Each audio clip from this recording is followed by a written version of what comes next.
I would like to, first of all, greet all the distinguished guests, your distinguished guests today.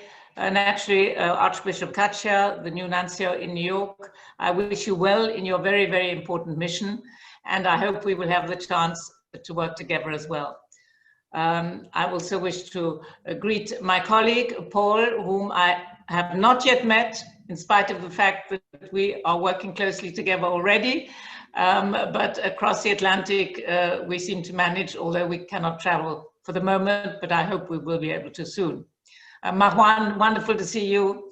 I was so impressed by your own presentation in the series of conferences that Lisa organizes. Lovely to see Philippa Leslie, an old friend, and so many other friends. I greet you very warmly from Geneva. Let me start by introducing you to what is called International Geneva, because that is the framework in which we operate.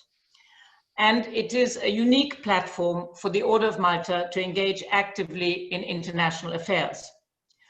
Considered the global hub of human rights and humanitarian affairs, International Geneva comprises the United Nations, 40 international organizations, and some 750 registered international and national NGOs.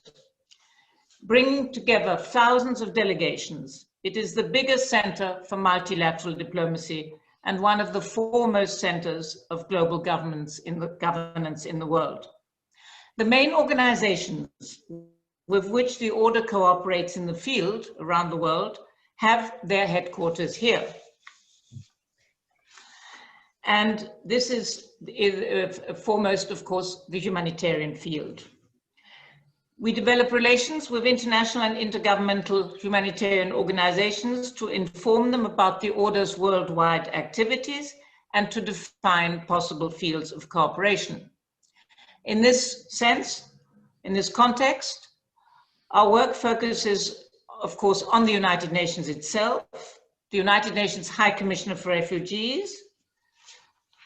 Then we have the International Organization for Migration.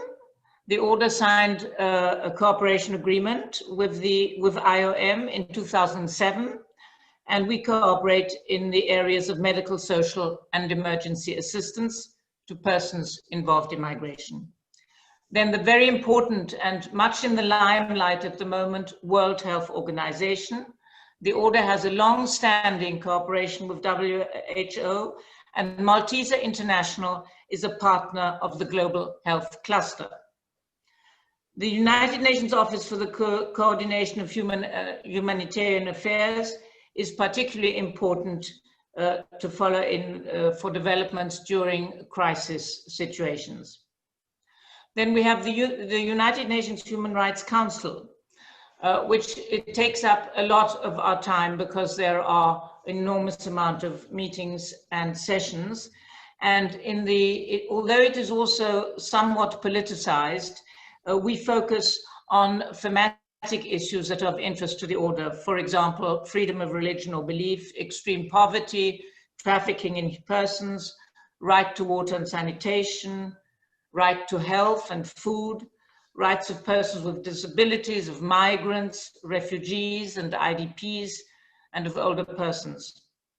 An important element in the work of the Human Rights Council are the side events during the plenary sessions, which elaborate on the topics that are being debated by the Council.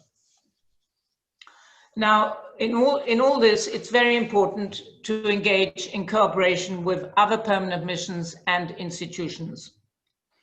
As the Order does not belong to one of the United Nations regional groups, it is particularly important for us to reach out and join other structures. These include the Geneva Center for Human Rights Advancement and Global Dialogue, where we are regular panelists in discussions on Islam and Christianity.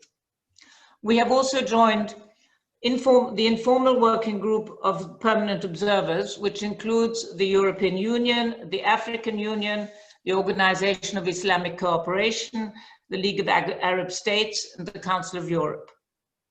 Furthermore, we are a member of several groups of friends established by permanent missions on thematic issues, such as water and peace, or the rights of persons with disabilities. Our cooperation with the Holy See Mission is very close.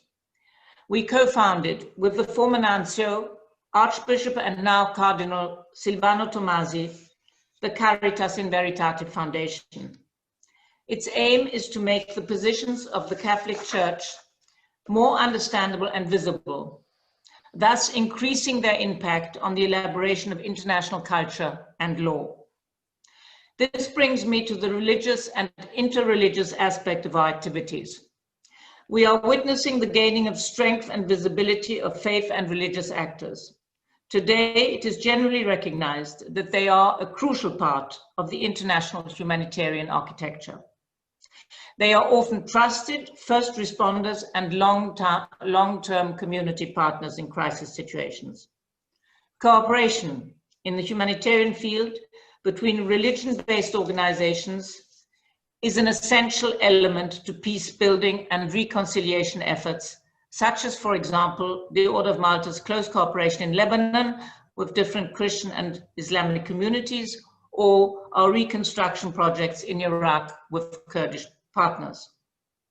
It is, however, interesting to recall that this has been fairly long in coming. 3 decisive steps taken within the United Nations no doubt influenced this evolution. First, in September 2000, then United Nations Secretary General Kofi Annan hosted a Millennium Peace Summit with 1,000 religious leaders. This was the largest gathering of religious leaders inside the United Nations since its founding. In 2010, the United Nations Interagency Task Force on Religion and Sustainable Development began its work, which it continues today. In 2012, then High Commissioner for Refugees and now United Nations Secretary General Antonio Guterres organized a dialogue on the theme Faith and Protection, which was attended by some 400 personalities, including religious leaders and representatives of FBOs. They discussed the important role of FBOs and local religious communities in protecting asylum seekers, refugees, IDPs, and stateless persons. Thanks to this evolution, we are increasingly able to integrate the religious component into our multilateral humanitarian diplomacy. For example, in 2015, the Order organized with the United Nations at the Palais des Nations in Geneva a symposium on the topic Religions Together for Humanitarian Action, reaching out to victims of armed conflicts, the special role of faith-based actors. It was a preparatory event to the 2016 World Humanitarian Summit in Istanbul, where 9,000 delegates covered all aspects of humanitarian action. The Grand Chancellor addressed both the plenary and the summit's special session on religious engagement.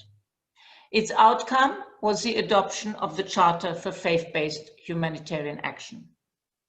A more recent example of the Order's possibility to influence the debate on the role of FBOs was its active participation in Geneva and New York in the consultations leading up to the adoption by the United Nations General Assembly of the 2 global compacts on refugees and for safe, orderly, and regular migration in 2018. As I mentioned at the outset, in particular, the right to freedom of religion or belief is very much at the center of attention. This implies global interreligious and interfaith dialogue with multi-religious actors. We are frequently called upon to participate actively in such gatherings. For example, the annual Interfaith Dialogue organized by the Mission of Jordan and UNITA, or the annual Geneva Peace Week, during which we organize specific events. At the World Council of Churches, I was invited to speak on the theme Diplomacy and Peace Building during a conference on promoting peace together. As partnerships are most important to our work, allow me to mention 2 other organizations that have recently become of great interest to the Order.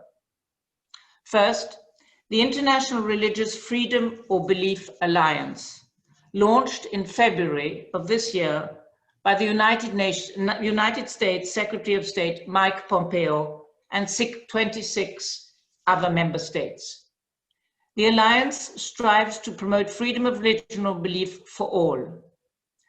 To this date, it has grown to 32 members, 2 observers, 5 friends, and more than 25 religious experts. I'm happy to report that the Order has just joined as an observer and that the Grand Chancellor has already participated in 2 ministerial meetings that were held a fortnight ago. The second is Religions for Peace International. It is the largest global movement representing a religious and multi-stakeholder coalition committed to promoting peace and development. Their members are religious leaders from all over the world.